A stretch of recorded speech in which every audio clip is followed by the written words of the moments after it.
तो पिच ये कह रही है कि क्रूड थोड़ा सा महंगा रहेगा, एलिवेटेड लेवल पर रहेगा अगर उसे बढ़ गए तो एक कारण ये है क्रूड में तेज़ी का। दूसरा कारण ये है तेज़ी का कि रेड सी में कल एक वेसल के ऊपर फिर से कुछ ड्रोन वोन मार दिया हूती वालों ने, तो उस थोड़ा सेंटीमेंट उससे गड़बड़ाता है। बिल्कुल।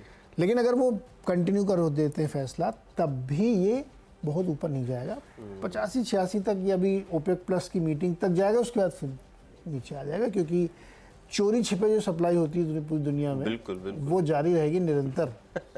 तो इसलिए कोई बहुत अभी चिंता की बात नहीं है।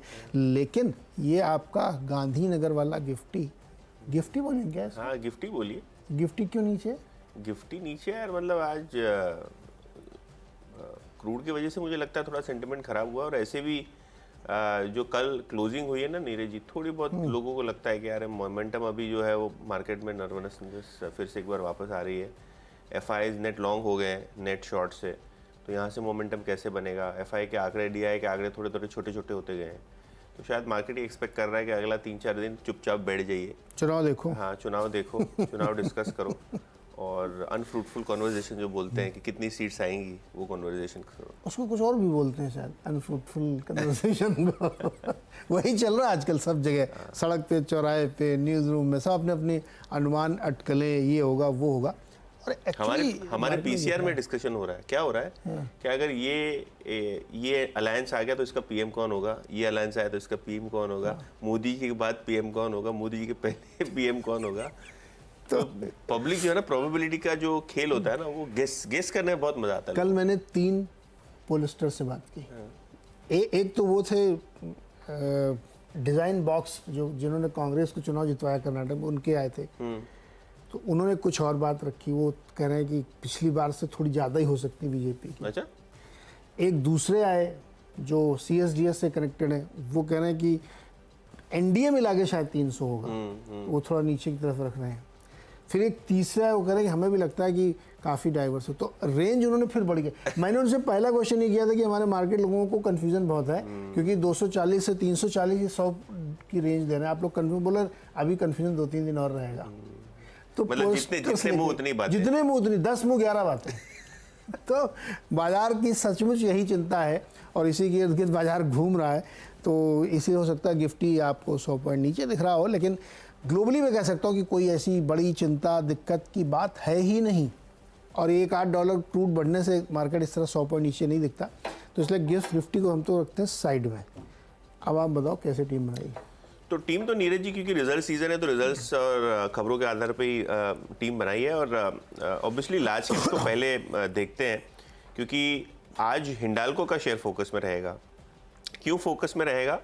क्योंकि इनकी जो यूएस की सबसे बड़ी सब्सिडरी है और सबसे बड़ा जो धंधा है इंडिया के बाहर का, नोवेलिस, इसका आईपीओ फाइल हो गया है।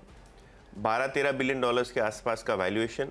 अगर हम एंटरप्राइज वैल्यू की बात करें तो करीब 15 से 16 बिलियन डॉलर्स के आसपास की एंटरप्राइज वैल्यू पे ये आईपीओ लॉन्च होता हुआ दिखाई पड़ सकता है। ऑब्वियसली नोवेलिस की बात करें तो मार्केट का एक्सपेक्टेशन था कि एंटरप्राइज वैल्यू वाइज लगभग 13, 14, 15 बिलियन डॉलर्स के आसपास हो, तो ये जो मार्केट जो वैल्यूएशन पे चल रहा है उससे थोड़ी हायर वैल्यूएशन पे आपको ये आईपीओ फाइल होता हुआ दिखाई पड़ा है। तो सेंटिमेंटली मुझे लगता है ये पॉजिटिव रहेगा, और नोवेलिस लगभग 4.5 करोड़ शेयर्स का ये आईपीओ करने वाला है। तो देखते हैं किस हिसाब से आईपीओ को रिस्पांस मिलता है, कैसे ये सेल थ्रू करते हैं। एक बहुत बड़ा केपेक्स वो करने वाले हैं यूएस में, कैन्स बिजनेस में और ऑटोमोटिव शीट्स में, एल्यूमिनियम बिजनेस में, तो इसके लिए ये आईपीओ अब ज़रूरी हो गया था। तो हिंडाल्को ग्रीन में लेके चल रहे हैं।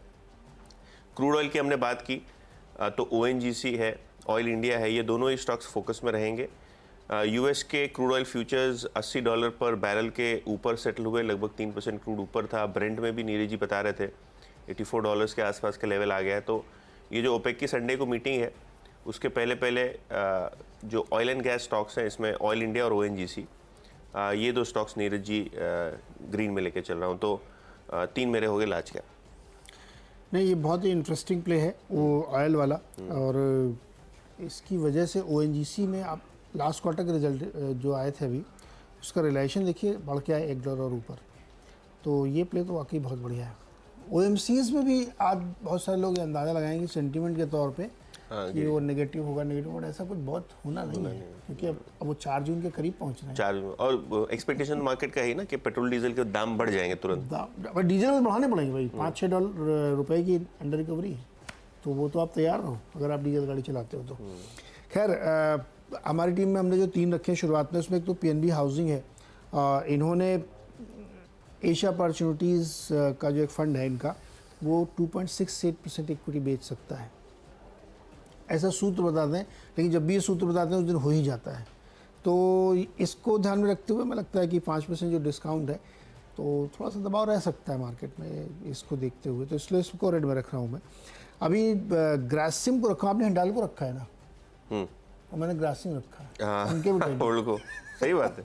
सो देखिए नोवेलिस की लिस्टिंग होने वाली है, ज़बरदस्त वैल्यूएशन कमांड कर रहे हैं वहाँ पे, तो उसका असर हिंडाल्को पे आएगा। और हिंडाल्को के भी जो ऊपर है ग्रासिम में, तो मुझे लगता है इसको सेंटीमेंट के तौर पर रखिए।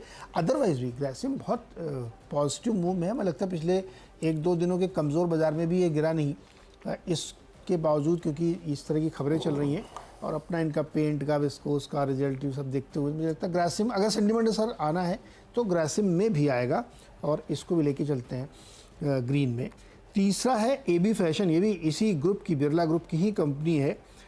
इनके रिजल्ट देखिए आप, इनका जो लॉस है पिछली बार 194 करोड़ था, वो हो गया 266 करोड़, लेकिन रेवेन्यू में 3400 करोड़ का है, जो कि पिछली बार 2800 करोड़ था, यानी इसमें 18% की ग्रोथ आई है। एबिटा 47% बढ़ा है और मार्जिन 8.3% हो गए हैं। नंबर इसलिए मैंने ग्रीन में रखा है कि स्ट्रॉन्ग है, एबिटा बहुत ही बढ़िया नंबर निकल के आए हैं। तो एबी फैशन को भी मैं ग्रीन में लेके चल रहा हूँ, और 3 हमारे हो गए।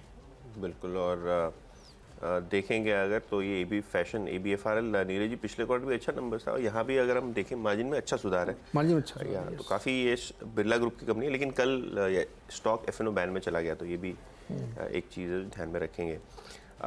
चलिए तो फटाफट से जो दूसरे 3 स्टॉक्स हैं जहां रिजल्ट्स के आधार पे मैंने ये चुनाव किया है। सबसे पहले RR काबेल, Q4 का प्रॉफिट आया लगभग 78 करोड़, जो पिछले साल 64 करोड़ था।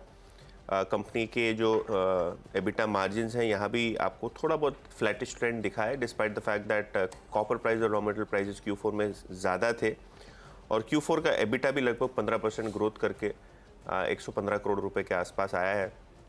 काफ़ी स्टॉक हेवेल्स और पॉलीकैब के मुकाबले अंडरवैल्यूड है, तो ये एक स्टॉक है जो रिजल्ट्स के आधार पे थोड़ा बहुत आज मोमेंटम में रह सकता है।